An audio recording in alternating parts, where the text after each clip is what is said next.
करीब 9 वर्षों के बाद भारत और यूरोपियन यूनियन के बीच मुक्त व्यापार समझौते पर एक बार फिर से बात शुरू होने जा रही है। भारत और यूरोपियन यूनियन के बीच अगले हफ्ते इस समझौते पर बात शुरू होगी। वाणिज्य मंत्री पीयूष गोयल ने बताया कि इस प्रस्तावित समझौते से यूरोप में भारत से फार्मा, टेक्सटाइल, कृषि, लेदर और हैंडलूम निर्यात बढ़ाने में मदद मिलेगी। साथ ही भारत में सर्विस सेक्टर को भी इस समझौते का लाभ होगा। सर, कितना आसान है ये समझौता?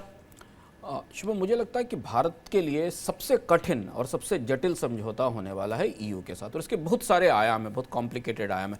2013 में भारत इस समझौते की चर्चा से बाहर आ गया था, और जिन विषयों पर चर्चा के कारण से बाहर आया था वो विषय वापस लौटकर मंच पर आएंगे ही, आप उनसे बच नहीं सकते। इसलिए बहुत ज़्यादा उत्साह बनाने की कोशिश नहीं की जा रही। 2-3 महत्वपूर्ण चीज़ें जो हमें समझना ज़रूरी है, जिन्हें हम रूस यूक्रेन युद्ध की रोशनी में और WTO की ताज़ी बैठक की रोशनी में, जहाँ भारत ने अपना एक स्टैंड लिया है ट्रेड पर, उसके संदर्भ में समझना जरूरी। पहली चीज तो यह कि यह समझौता इस छाया में हो रहा है कि रूस पर यूरोपियन यूनियन की निर्भरता कम होगी।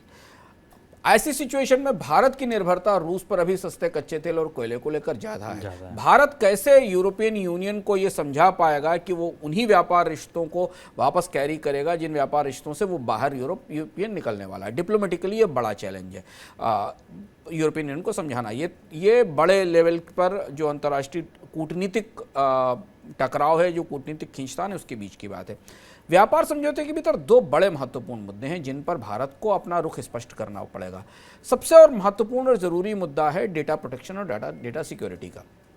यूएस का यूरोपियन यूनियन का एक जो कानून है, जिसको EU GDPR कहते हैं, जनरल डेटा प्रोटेक्शन रूल्स, वो प्राइवेसी के चरम पर जा चुके हैं। प्राइवेसी के प्रोटेक्शन के इतने सारे सख्त नियम उन्होंने बना रखे हैं यूरोप में, जिसमें फेसबुक, अमेज़ॉन और ट्विटर, गूगल जैसी कंपनियों पर सख्त कार्रवाई होती है, उन पर मुकदमे चलाए जाते हैं।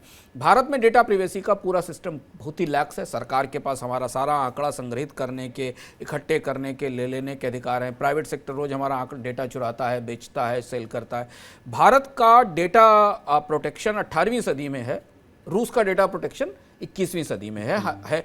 और जब रूस के साथ डिजिटल इस समझौते में यूरोप का डेटा प्रोटेक्शन 21वीं सदी में है, जब इन दोनों देशों के बीच डेटा प्रिवेसी की चर्चा शुरू होगी तो भारत को या तो अपने डेटा प्रिवेसी का लेवल ऊपर करना होगा या फिर यूरोपियन यूनियन को सहमत करना पड़ेगा कि वो इस data protection and data privacy के सिस्टम के साथ जाए।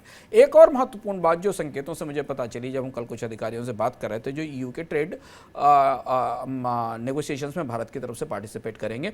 भारत ने जो अभी FTA किया है यूनाइटेड अरब अमीरात के साथ, उसमें डिजिटल प्रोडक्ट्स के लिए अपना मार्केट खोला है और डिजिटल एक्सेस के लिए मार्केट खोला है। ये महत्वपूर्ण है कि यहाँ से यूरोपीय समुदाय के नेगोशिएटर भारत पर दबाव बनाने की कोशिश करेंगे कि कैसे भारतीय बाजार में उनको एक्सेस दी जाए, जबकि भारत WTO में स्टैंड ले चुका है कि जो डिजिटल प्रोडक्ट्स के ऊपर ड्यूटीज का स्ट्रक्चर है वो बदला जाना चाहिए। तो ये एक महत्वपूर्ण बात है। दूसरा और महत्वपूर्ण मुद्दा है कार्बन क्रेडिट्स का। यूरोपियन यूनियन पर्यावरण की दृष्टि से सुरक्षित ऊर्जा तकनीक पर गहरा दबाव बनाते हैं। भारत अभी भी फॉसिल फ्यूल पर केंद्रित है। भारत में भी पर्यावरण से जुड़ी हुई चिंताएं हैं। यहाँ कैसे समझौता होगा, और इसके अलावा ट्रिप्स से रिलेटेड, इंटेलेक्चुअल प्रॉपर्टी से रिलेटेड इश्यूज भी हैं। तो ये बहुत आसान डील नहीं होने वाली है, लेकिन अगर भारत ने यूरोपीय समुदाय के साथ फ्री ट्रेड एग्रीमेंट क्रैक कर लिया तो ये मॉडल एग्रीमेंट होगा दुनिया के लिए, जहां से फिर भारत इसे आगे ले जा सकता है।